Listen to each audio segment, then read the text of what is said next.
Gente, então, vamos começar a aula. A gente vai continuar a Revolução Russa, né? Que a gente estava estudando. Sabem que é um assunto que eu gosto muito. E aí eu trouxe algumas coisas para vocês hoje. Peraí.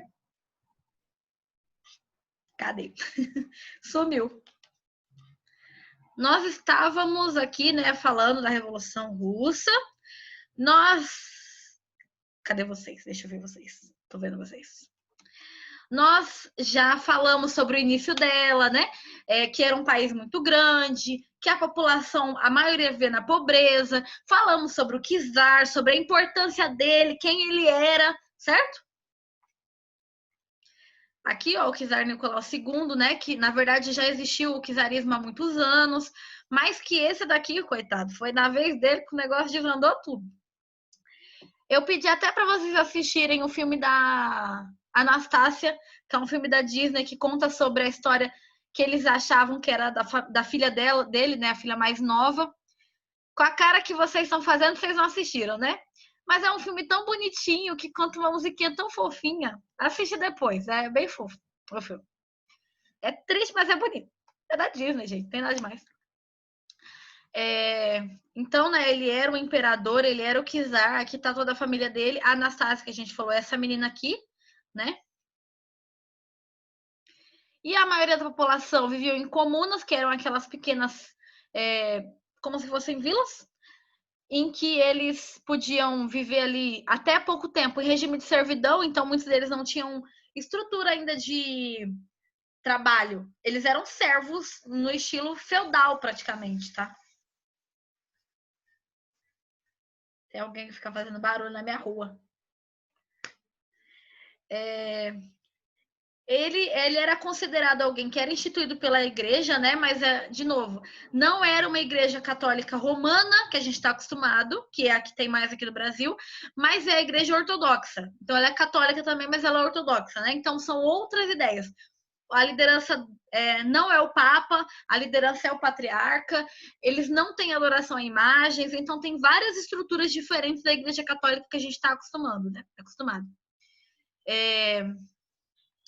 E ele, apesar dele ter essa ligação forte com a igreja e com a igreja oficial era ortodoxa, ele ainda, sim, ele estava acima do patriarca, porque ele mandava todo o estado, ele era o czar, então ele mesmo se coroava, né? Então isso tem um grande simbolismo. A gente falou sobre os dois movimentos. Quem não lembra, escreve aí em algum canto. Será que acabou hoje? Se eu acabar hoje, eu mando hoje. Vou ver. Nós temos então os mencheviques, né, que era a minoria desse grupo todo. Eles acreditavam que a Rússia não estava pronta, né, para uma revolução socialista do jeito que eles gostariam, mas eles vão formar, só formando algumas alianças, eles vão realmente conseguir. Eles queriam a revolução socialista, mas eles não achavam que a Rússia estava pronta, porque de um czarismo para a revolução para um comunismo, né, o socialismo, era muito drástica a mudança. Então, eles queriam uma mudança gradual, tá? E os bolcheviques, que era a maioria, que era instituído pelo líder Lenin, que a gente vai estudar bastante sobre ele queria que a revolução, vamos embora, peguem armas e vamos fazer a revolução, ou é agora ou é nunca. Então, ele queria uma revolução drástica, realmente um ponto para o outro. Eles tinham esse partido, né, o Partido Operário Social Democrata Russo, baseados nas ideias de Marx e Engels, contra a ideia do czarismo, e os principais líderes eram Lenin e o Trotsky. Mas, por muitos anos, esse partido ele foi considerado um partido na ilegalidade, tá? O czar não permitia com que esse partido existisse. Por quê? Por que eles vão fazer... Acho que a Camila está tendo dificuldade de entrar, ele está entrando toda hora e não está conseguindo. O czar, ele se entendia como o único líder da nação, então não ia porque ter um partido político contra as ideias dele, né? Então eles não aceitavam esse tipo de coisa. Esqueci de responder pro menino. A foice e o martelo, né? A foice representando o poder camponês, o martelo representando o poder do proletário industrial, tá bom? E quando você fala no vermelho da bandeira comunista, é a ideia dos mártires que sofreram por uma liberdade de todos os grupos baixos da nação, tá? Então, a classe mais baixa. E aí nós temos aquela grande mudança que a gente estava falando na semana passada, eu acho que a gente parou aqui, se eu não me engano. Então, que começou, né? Em 1904, a Rússia entra contra o Japão numa guerra pelos territórios asiáticos, acreditando que vai enriquecer ainda mais, vai conquistar o território. Mas, apesar da Rússia ser um país, um império bem rico, pelo menos as classes altas da nação, eles não tinham muito poder de fato, entendeu? Aí eles tinham um grande império náutico, uns navios bem fortes, grandes, influentes. Eles acreditavam que iam ganhar, só que assim, dizem que essas batalhas da guerra contra o Japão eles perderam assim a segunda batalha em 40 minutos. 3 navios afundaram, porque o Japão já tinha uns navios bem mais desenvolvidos. E, apesar das pessoas acreditarem, porque assim, gente, existe uma coisa chamada poder simbólico, que não está ligado a outros tipos de poder, como o físico, como o de dinheiro. O poder simbólico, as pessoas acreditavam que o armamento e que os navios russos não seriam derrotados. Então ninguém invadia porque tinha medo deles. Aí quando eles atacaram o Japão, eles perderam em 40 minutos. Pensa o quanto isso não vai causar depois até um rebaixamento da população. Tipo assim, a gente mandou você não entrar nessa guerra. Você entrou e ainda matou um monte de gente porque as pessoas que estavam no navio morreram.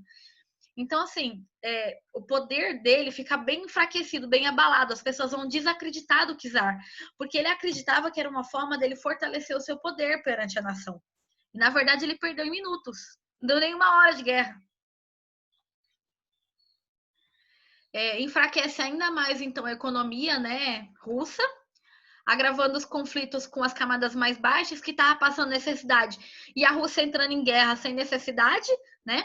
O sentimento de nacionalismo vai crescer, porque fala assim, era melhor não ter entrado na guerra, era para perder desse jeito. Fora que muita gente morre, a nação gasta dinheiro demais quando entra numa guerra. As pessoas falam assim, esse czar é fraco, não vamos mais querer ser liderado por ele. Gente, um período de transição nunca é fácil. Então, quando a gente fala as pessoas, né, não é todo mundo. Algumas pessoas gostavam do czar, acreditavam que ele era bom para a nação, porque era a única relação que eles conheciam com o governo. Então, eles achavam que essa era a única possível até. Agrava, né, a maioria, as revoltas cada vez mais. Às vezes acontece uma coisa, que é estopim. Por exemplo, como vocês estão vendo aí, espero que vocês estejam acompanhando a situação que está acontecendo lá nos Estados Unidos, sobre a morte do George, né? Em que se levantou um movimento negro absurdo que fazia muito tempo que não acontecia. O movimento negro não estava morto antes. Só que agora se fortaleceu porque teve um momento em que eles falaram, não, chega, não dá para aturar esse tipo de coisa. E as pessoas estão tentando se mobilizar. Todo mundo está apoiando? Não, tem gente que acha que é bandidagem, tem gente que acha que não tem necessidade, mas a maioria das pessoas estão valorizando o movimento, entende? Então, assim, qualquer momento de transição de um período para o outro é desse jeito que a gente está vivendo agora. Aproveita para esse momento de quarentena, em que nós estamos passando todos os tipos de transformações possíveis. É incrível, na verdade, esse momento histórico que a gente está vivendo. Por quê? Historicamente, isso aí, então também geografia, né? Uma leitura geográfica da situação. Nós estamos vivendo uma pandemia, no meio de uma crise política, uma crise econômica, crise racial, em que as pessoas tem surgido o nazismo de novo nos Estados Unidos, muito forte, tem surgido movimentos, né, fascistas em que não apoiam liberdade de expressão, porque o movimento fascista, por exemplo, é um movimento totalitário. A gente está falando aqui de movimento totalitário russo, né, que a gente vai começar a falar. A gente falou de um movimento absolutista, né, com o czar, Ele era um rei absolutista, esse é o czarismo. Mas quando a gente for entrar no próximo assunto, ainda nisso aqui da Revolução Russa, que é de 1917, desculpa, nós vamos ter um movimento forte totalitário de um governante que não deixa as pessoas terem liberdade. Isso acontece muito também quando a gente entra no fascismo. Na verdade, o fascismo é um movimento totalitário que não permite que as pessoas tenham liberdade de expressão. Neonazismo aqui no Brasil. Pois é, exatamente. Gente, nós somos uma mistura de raça absurda. Nós somos um país que foram brutalmente miscigenados. Como é que a gente vai falar de nazismo aqui? Que raça ariana é essa? Eu, que sou uma pessoa extremamente branca, meu bisavô era africano. Que até na biologia até estranho, porque biologicamente a cor mais escura, né, o olho escuro, é muito mais forte do que o branco, né? Só que meu bisavô, o avô da minha mãe, era africano, veio como escravo no Brasil. E a avó dela, que foi casada com esse negro, era portuguesa. E assim vai. Gente, nós somos pessoas misturadas. Como é que a gente fala de neonazismo aqui no país? Leiam, aproveitem para ler esse movimento. A história, a geografia fala disso, gente. Lê movimentos históricos, lê fatos históricos. Não é só a gente virar e falar: lá na Rússia aconteceu esse movimento de transição. Como aquilo reflete hoje? Como a Primeira e a Segunda Guerra reflete hoje? Como que a gente pode ler esses movimentos para entender um pouco mais da nossa realidade hoje? Aproveita quando vocês estão. Nossa, o capítulo de vocês de história, todos esses que a gente está estudando, vai ser muito bom para vocês conseguirem entender toda a visão geral do que está acontecendo. Mas não só olhem como uma matéria que eu tenho que decorar, olha como uma matéria que vocês estão vivendo na pele, mesmo sem sair de casa. Deixa eu voltar para o conteúdo. Então, sentimentos nacionalistas, né, que vão se agravando, as camadas tanto da elite quanto as camadas pobres que já estavam reclamando, as camadas da elite vão começar a apoiar isso também, porque eles estão vendo que o czar não tem mais condições de manter, né? E eles sabem que vai dar ruim, e dá ruim mesmo. Então, em 1905, milhares de trabalhadores organizam uma passeata em São Petersburgo. Era um inverno, né? E eles vão lá nesse palácio de inverno do czar para poder fazer essa passeata. Pelo que eu estudei, o czar não estava lá durante esse dia. Ele sabia que ia ter a passeata, então ele sai de lá e atiram fogo contra as pessoas, né, que estavam nessa passeata pacífica. Eles só estavam andando, acreditando que o czar ia ajudar eles, entendeu? A população acreditava nisso. Uma boa parte dela. Não todo mundo, mas uma boa parte ainda acreditava que ele ia ajudar eles a sair dessa pobreza, sair dessa miséria, até algum tipo de mudança. Os soldados atiram com metralhadoras. Gente, dezenas de milhares de pessoas morrem, porque perde totalmente o controle. Eles vão se aproximando, os soldados metralhando, aí as pessoas começam a fugir, pisoteando umas às outras. É conhecido como o Dia Sangrento. Essa revolução de 1905, que nem foi exatamente uma revolução, né? Era uma passeata. Então, quando alguém falar o Domingo Sangrento, foi essa passeata que aconteceu na Rússia, em que era uma passeata pacífica, os soldados tinham autorização para atirar, e eles atiram matando muita gente. Não era o que as pessoas esperavam que ia acontecer, porque eles foram lá pedindo ajuda. E aí nós temos os movimentos dos sovietes. Gente, os sovietes, eles são um grupo de pessoas que vão ser atribuídos, né, para poder... Deixa eu pensar como que eu vou explicar isso para vocês. Eram constituídos pelos representantes dos governadores camponeses. Eles eram um grupo de pessoas que iam tentar falar para o governo ou lutar pelo direito do povo mais pobre, tá? Meio que era essa a função deles. Eles eram camponeses, eram trabalhadores da classe mais baixa, e eles vão tentar ter um direito maior de liberdade para esses grupos mais baixos, tá? Então eles vão ser o representante desses grupos. Entenderam? Os soviéticos vão ter um papel muito importante ao longo da história e eles vão mudando um pouco a sua função. Mas de início era isso. Ah, tá.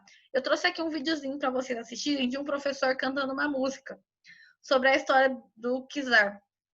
Depois disso tudo, o czar ele vai renunciar, tá? Porque ele vê que realmente várias coisas vão acontecer, mas ele vai acabar renunciando depois da Primeira Guerra Mundial, né? Ele entra na guerra, vão ter algumas batalhas, ele vai renunciar, depois vão sequestrar a família dele, vão matar todo mundo. Aí eu trouxe esse professor aqui que ele canta uma musiquinha que conta a história. Tem 2 minutos, mas eu achei legal. Ouve aí. Tá ouvindo? Violão? Eu presenciei todo o poder que czar. Ele gosta mesmo é de mandar. Vi seu poder era como o poder de Deus. Até na igreja ele mandou. Estou no czar de ferro no metal. Meu absolutismo é o plano genial. Só de imaginar me acelera o pulso. Já estou no poder mais do que o normal. Essa frase é do Partido Social. Esse marxismo me deixa maluco. Devagarinho, os mencheviques querem ver devagarinho uma transição para o socialismo, sempre através do parlamentarismo. Rapidinho, os bolcheviques querem tudo rapidinho, exterminando todo o seu caminho para implantar o socialismo.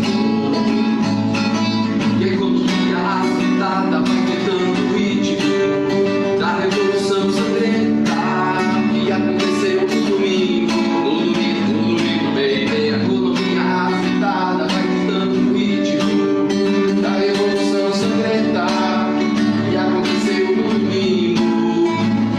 O czar vai implorando, os vermelhos suscitando, a monarquia acabando e ninguém mais sobrando. O atiro do seu coração e ele vai a nova economia vai.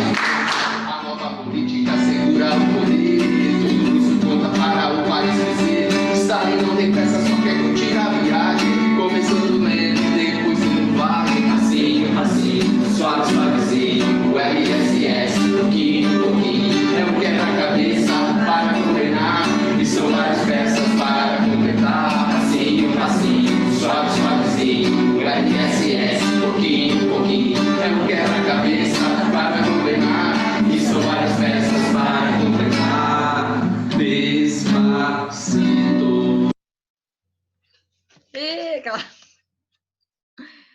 Então, acho que ajuda a entender um pouquinho. Ai, a Isadora estava aguardando, tadinha, não vi. Então, esse movimento, né, do Domingo Sangrento, por exemplo, as pessoas realmente acreditavam que iam ganhar um tipo de liberdade, ou pelo menos um apoio econômico, porque a população estava morrendo de fome e não dá certo. Agora vão começar as revoluções de 1917. Lembrando que 1914 começou a Primeira Guerra Mundial e a Rússia entrou. A situação na Rússia já estava insustentável economicamente, em que a maioria da população estava passando muita necessidade de fome, tá? Não tinham como se manter. E aí eles ainda entram em outra guerra. Então vai começar um longo... Ai, tô tentando entrar no...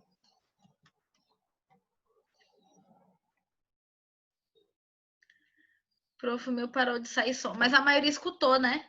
Eu vou tentar, se eu terminar hoje, eu mando o slide, aí tem lá. É um resumo da... Ele cantou o resumo do capítulo.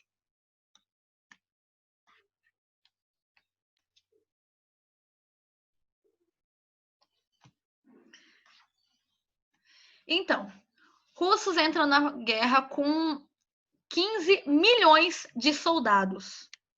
É bastante gente, né? Mas o que acontece é que é muitas baixas, gente. Muitos soldados começam a desertar.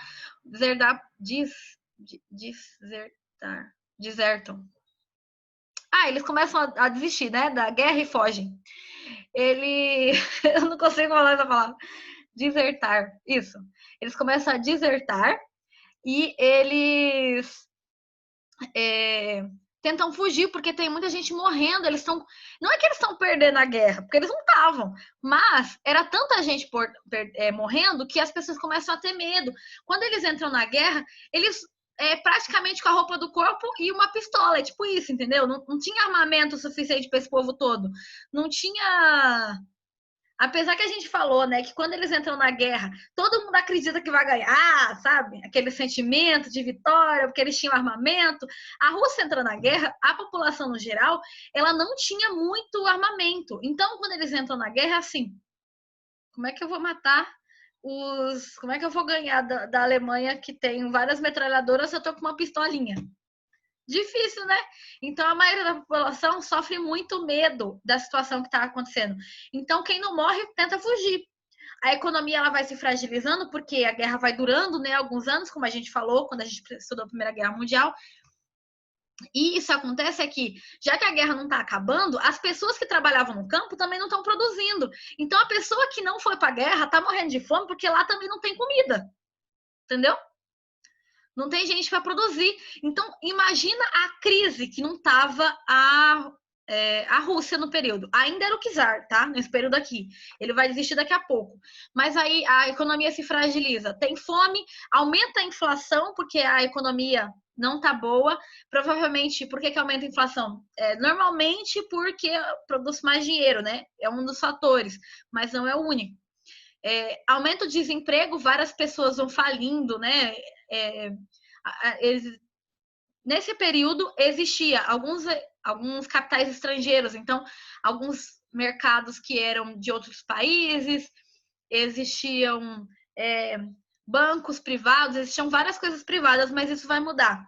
E aí começa um levante de protestos nas ruas a partir de 1917. Que lembra que a gente falou, né, que quando acontece tudo aquilo, em 1917, um dos grandes fatores da guerra foi quando a Rússia sai, né?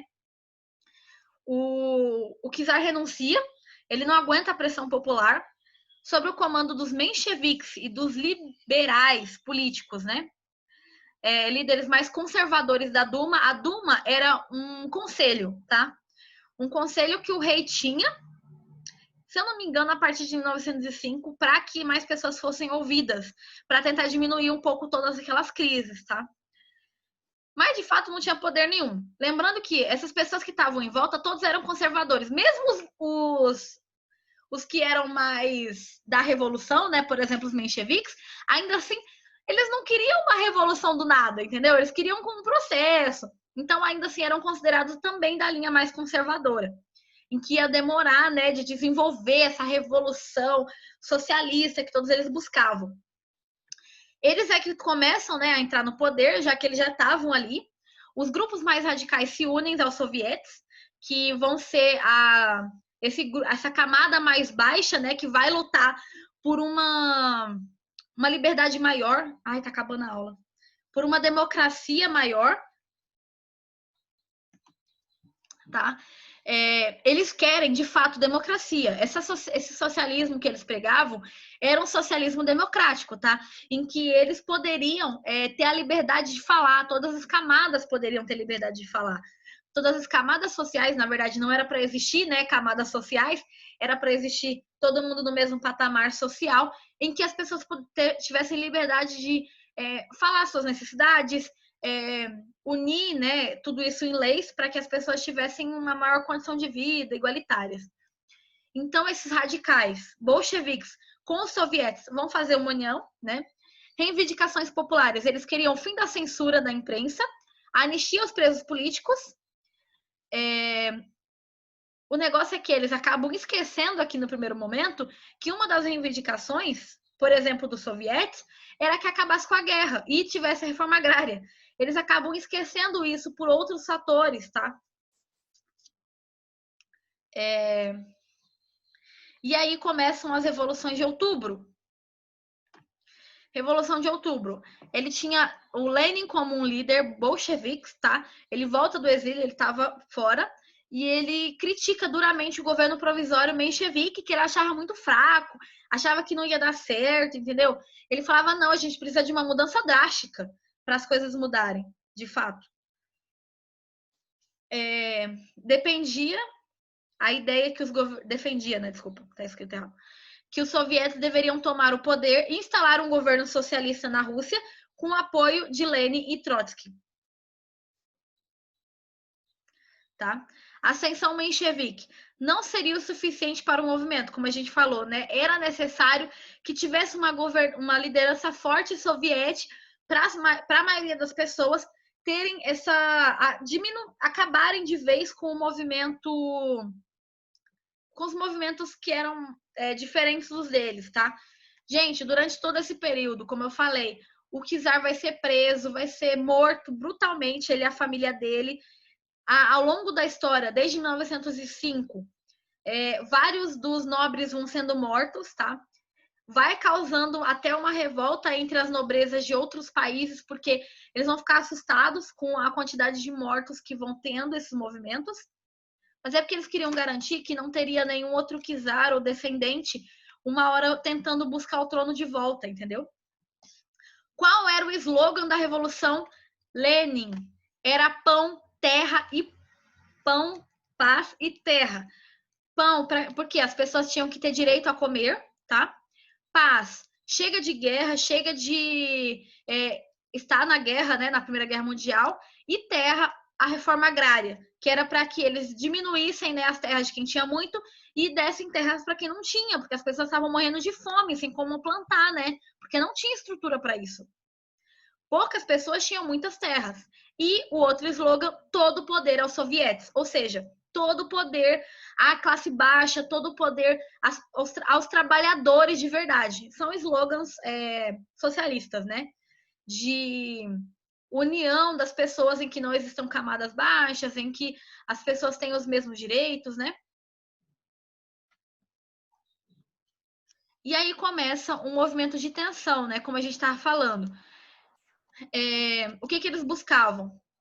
Os mencheviques, eles não praticam as mudanças esperadas, eles não saem da guerra, não acontece a reforma agrária e nem as melhores condições de trabalho, sendo que era um movimento trabalhista, né? Eram os trabalhadores que estavam puxando esse movimento.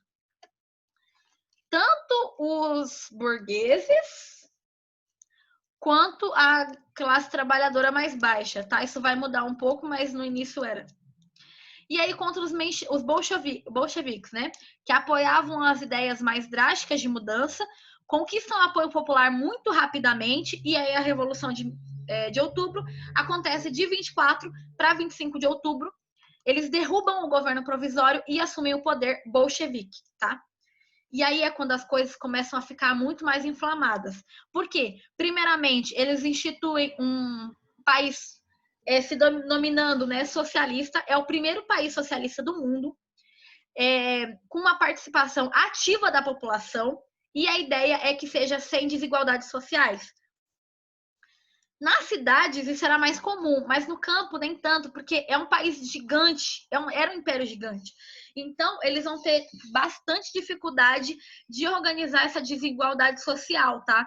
Porque a população que morava, por exemplo, na região da Sibéria, passava muita necessidade.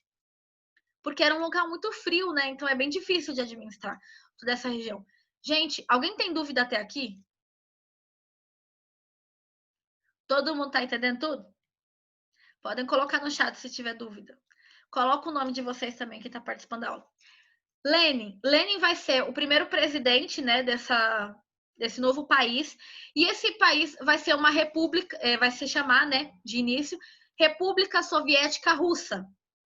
Tá? Esse é o nome porque eles vão determinar uma república. Então, é para ser democrática, é para ter liberdade entre os estados, é para ter toda essa liberdade sem um poder centralizado em uma pessoa, mas um Estado forte, porque a ideia social, né, socialista, é que tem um Estado forte, em que as pessoas acreditam nesse Estado, porque esse Estado tem que ajudar o povo, é a ideia.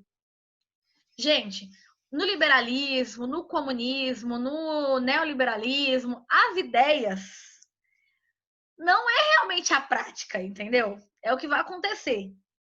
O governo, ele estatiza basicamente, tudo que era particular, privado, o governo estatiza. Então, as fábricas, os bancos, as estradas de ferro. Então, vira tudo do Estado, para que não exista lucro para uma pessoa e ela fique rica, mas que todo mundo tenha distribuição de renda. Era o objetivo. Ele divide, né, o Estado e a Igreja, então agora o Estado vai ser laico, confisca os bens da Igreja e dos nobres, para também, aqui, né, acontece a reforma agrária, confiscando todos esses terrenos, né, eles vão conseguir distribuir para as pessoas que não tinham, e ele oficialmente sai da guerra pós-outubro, né, de 1917, tá bom?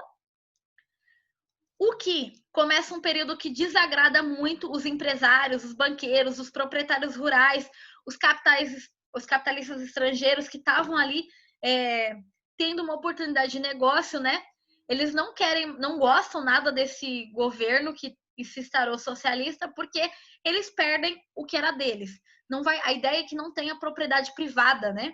As pessoas tenham mais ou menos as mesmas condições. Também não vai ter apoio dos militares, pelo menos da alta patente, porque eles vão sair da guerra e esses militares se alimentam de guerra, né? E a alta nobreza também não vai agradar nada, porque vários deles vão morrer ou ter suas famílias presas, né? E aí, com isso, começa uma guerra civil, e esses aqui são as diferenças. Podem escrever no livro de vocês, ou no caderno, ou colocar, grifar no livro. Vocês escreveram o nome de vocês aí no chat? Que eu já pedi. Tá na página 13, que eu tô falando, tá? O Exército Branco contra o Exército Vermelho. Lembra de vermelho? Bolchevique, tá? Uma ideia de socialismo mais radical. São esses aí. Contra o Exército Branco, que são os contra-revolucionários. Eles não querem essa revolução, eles não querem que isso dure, tá? Eles são os grupos insatisfeitos, então todos esses que a gente falou, né, os bancários, os proprietários de terras, os capitais estrangeiros, eles vão ter um apoio muito forte, né, de capital estrangeiro. Alguns militares de alta patente, os nobres, então eles vão ser os contra-revolucionários para expulsar os bolcheviques do poder. Deixa eu ver se alguém tem alguma dúvida, vou abrir o chat. Nomes da chamada: Júlia, Peri, Isabelle, Rafaela, Kemily, Sara, Isadora, Júlia, João Guilherme, Mariane. Mais alguém? Alguém tem alguma dúvida? Menos de 1 minuto. Sara. Muito obrigada, gente. Então, na semana que vem a gente termina. Falta pouca coisa. 1, 2. 2 slides. Isso aqui são as imagens para vocês conhecerem. Essa é uma Duma, tá? Esse aqui é o Exército Branco e esse aqui é o Exército Vermelho. Depois eu falo sobre os dois outros de baixo. Muito obrigada!